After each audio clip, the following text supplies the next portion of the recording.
Hey guys, Eugene here. I have another review, very similar to a recent review that I had of the Survivor Filter Pro. This is the Survivor Filter, not Pro.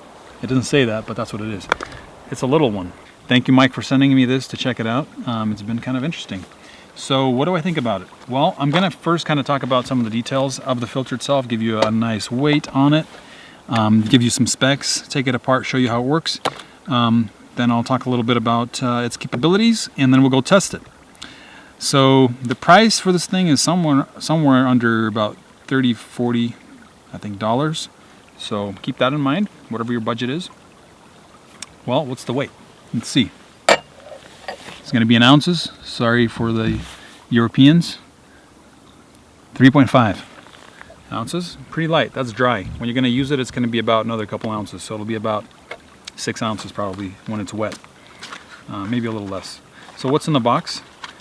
We get a little package of pre-filters and a nice little instruction manual. So here we go. So let's take it apart and I'll show you the construction of this thing. So it has a mouthpiece lid.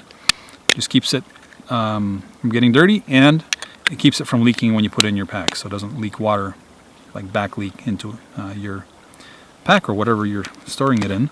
This pulls off just like that. This has the carbon filter in there, and then this little rubber piece comes off of here. We have here the mesh filter. That's going to get clogged really quickly if you have some dirty water, so make sure to carry these replacements. I don't know how many of them are in here. It looks like somewhere around 10. That's going to get clogged quickly, so make sure you do replace that quickly. Then you have the ultra filter. That's the part that I unscrewed from here.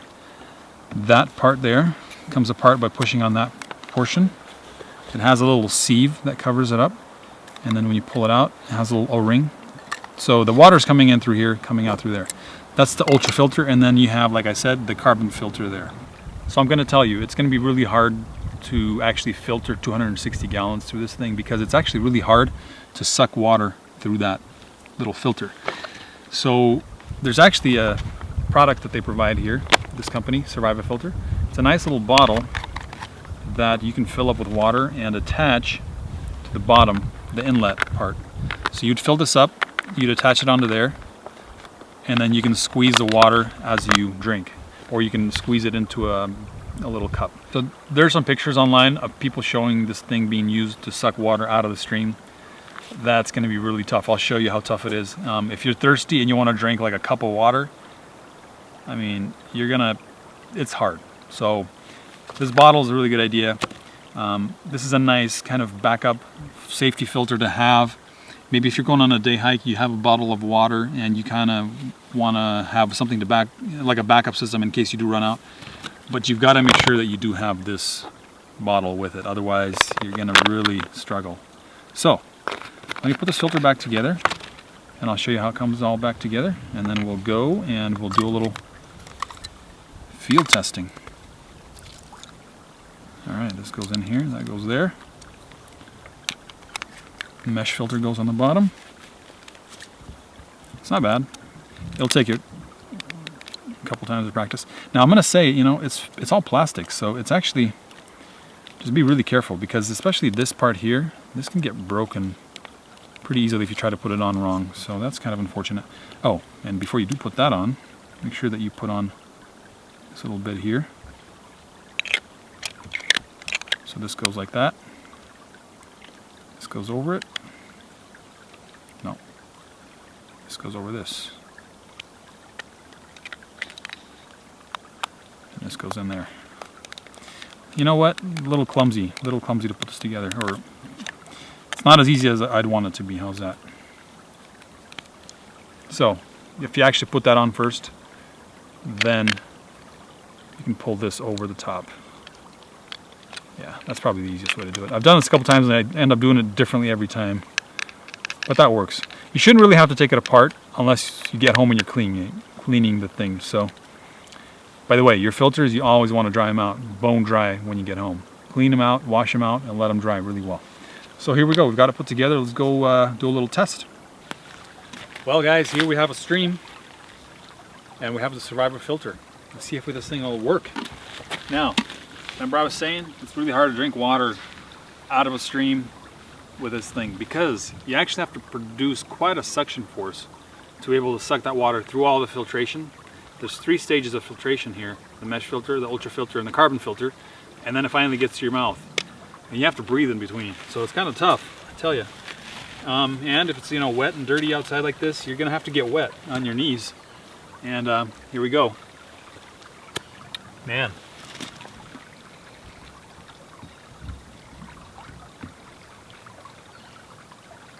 Okay, I've been doing that. I haven't gotten any water yet.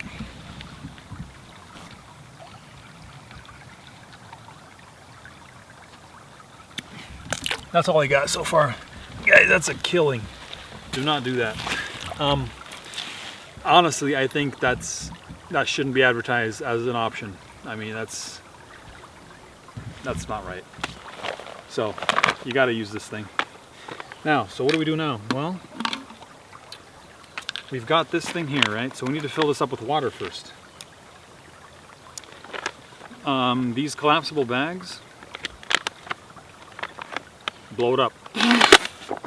Keep it open like that. It's not the easiest trick to fill them. And then dip it in and allow it to fill.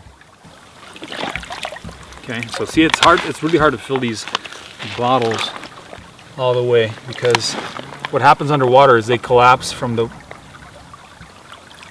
pressure of the water around them. So it's kind of a tricky deal. That's really, realistically, probably as far as you're gonna be able to fill it without taking a cup and pouring it in there. So take the bottle, squeeze the air out, and then you want to screw this part on.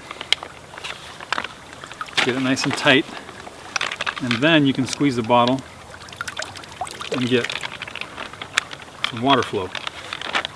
Now, on multiple levels, I'm going to say this is really complicated.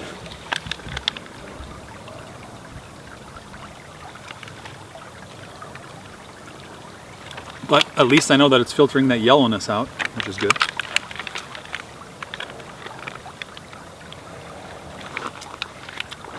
Alright guys, well hey, after actually doing this a couple times, I've tried it before, tried it again, it's just hard. So, what am I going to say? What am I going to tell you about this filter? What's my verdict on it? I think it's a good backup system. It's just not comfortable to drink water like this. I'd rather carry a couple more ounces of weight and have a nice filter that I can filter, sit down, easily filter some water into a bottle, just have a nice sip of water, as opposed to struggling to fill this bottle, attaching it all on here, having to squeeze it to get drops of water out, the lid closing on it as I tip it down. Just it's not the best everyday use, or you know, every day when you're hiking use type of filter. I would really want something more consistent. As a backup, not a bad one. Construction, not bad. 260 gallons, that's not bad. So that's my review. Hopefully you find it helpful. Down below, like I said, there will be a link to check it out online, maybe on Amazon, or likely on Amazon or at the website. Give it a look at reviews of other customers. You know, what do people think? People that have been using it as well. So hopefully this is helpful for you for making a choice in purchasing. And leave comments or questions below. I'll try to answer those. And as always, you know, praise God for beautiful nature that He's provided us to enjoy. And hopefully you get out there as much as you can and enjoy it for yourself as well. So this has been Eugene with Review Outdoor Gear, and I hope to see you in a future or a past video. Bye-bye.